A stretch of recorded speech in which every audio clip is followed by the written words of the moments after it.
Mga kabarya, may nahat na naman akong coins ngayon. Ang 2 euro ng bansang France. Ito po ay commemorative issue ni General Charles de Gaulle. Yan po ang picture dyan. Pag-usapan po natin pagkatapos ng aking maiksing intro.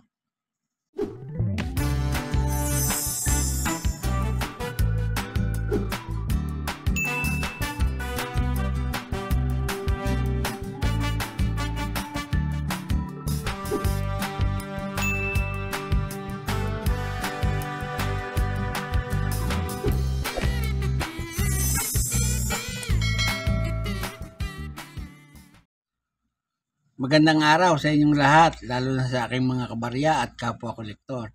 Sa lahat ng senior citizen at maging mga silent viewer, pati sa mga kaibigan natin dyan, magandang araw po. Ngayon pong araw, may coins tayo dito ngayon. Ang 2 euro ng bansang France. Ito po ay commemorative issue. Pag-usapan po natin. Ang coins pong ito ay makikita natin na may dalawang profile picture sa gitna.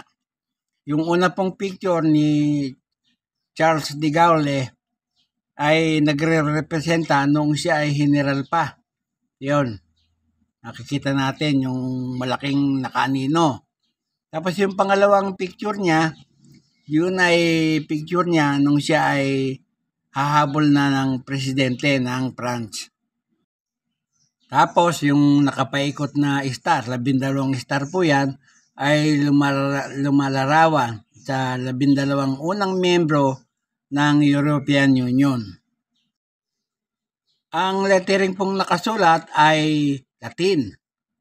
Yung nakalagay na number 1890 tsaka 1870. Tapos po, sa kanyang bandang pisngi yung 2020. Yan po, makikita nyo.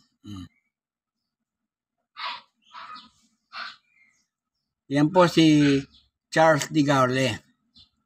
Yan po.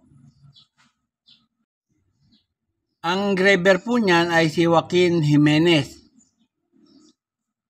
At tapos sa likod na bahagi ay makikita natin ang European map. Yan. Nire-representa ang kontinente ng Europe. Tapos yung kanilang mga member. Yung kanilang 12 unang membro, yan po nakalagay sa mapa. Tapos may denomination na nakasulat, 2 euro. Yan po. Ang engraver po niyan ay si Luc Lucy. Yung edge naman po, yan, nakikita natin, reeded, na may inscription na 2. Makikita po natin, yan, no? May number 2. Ayan. Kita na po. Ayan. Ginawa po ang barya na yan sa Monique de Paris and Pessac starting na 1973. Tapos po sa France. Gumagawa na po sila ng coins doon, magbuhat 884 hanggang sa kasalukuyan. Yan po. Ganda po ng design ng kanilang coins.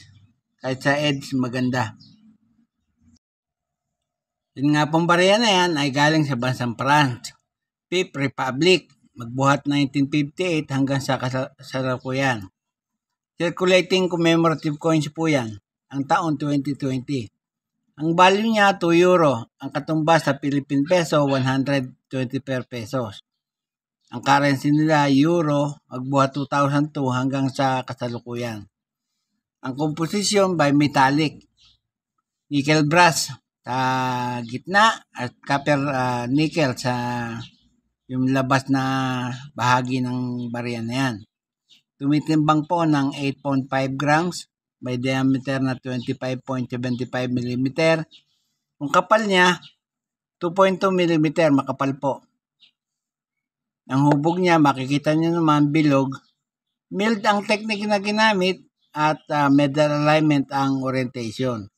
May number po na N number 192990 at reference number na KM number 2850, GAD Euro number 923,1,923.2. Yan po ang kanyang pagkakakailanlan.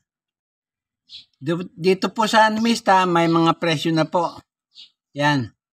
Yung good po niyan ay 120 pesos. Very good, 120 pesos. Fine at very fine, 120 pesos. Extra fine, 120 pesos. Almost uncirculated, 120 pesos po. At yung uncirculated ay pumapatak na 190 pesos. Yung po namang tinatawag nilang brilliant uncirculated ay nagkakalaga po ng 620 pesos. At yung proof coins po niyan, nagkakalaga po ng 1,200 pesos. Dito naman sa eBay ay may nag-iisang presyo. Yung pong taong 2020, kamukha ng ating barya, nagkakalaga na po ng $4.49. Yan po lamang at wala nang iba. At gaya ng dati, bago ako matapos sa aking content ngayong araw, ay nais ko muna kayong pasalamatan, kayong lahat, na dahil sa walang sawa niyong panonood sa aking mga vlog. Shoutout po sa lahat ng aking kabarya at kapwa kolektor. Shoutout po sa lahat ng senior citizen at mga silent viewer, maging sa mga kaibigan natin dyan. Shoutout po. Walang tigil at walang sawa po akong nagpapasalamat pagkat nandiyan kayong palagi at nakasubaybay sa aking channel. At sa huli, ay masabi kong mabuhay tayong lahat.